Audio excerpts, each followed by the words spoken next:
El Barça va guanyar la Lliga, però Canaletes no es van plenar. Un miler d'aficionats i curiosos van concentrar-se a l'entorn de la font de les celebracions blaugrana. El títol va arribar cap a mitjanit per l'empat entre l'Espanyol i el Madrid i aviat va quedar clar que la festa no seria multitudinària. Els que hi van anar van cridar i cantar l'himne del club i altres càntics que ja han esdevingut populars. Les mofes contra el rival madrileny, les alabances a Messi i l'esclat dels petards també van formar part de la banda sonora de la nit.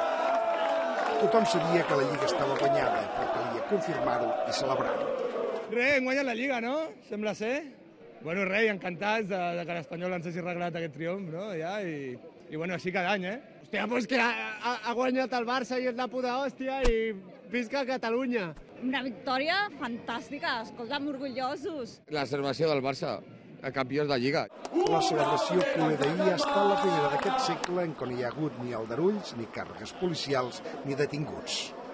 Els Mossos d'Esquadra havien muntat el dispositiu habitual, tancant l'accés pel carrer Palai i pels carrerons que porten a la Rambla de Canaletes.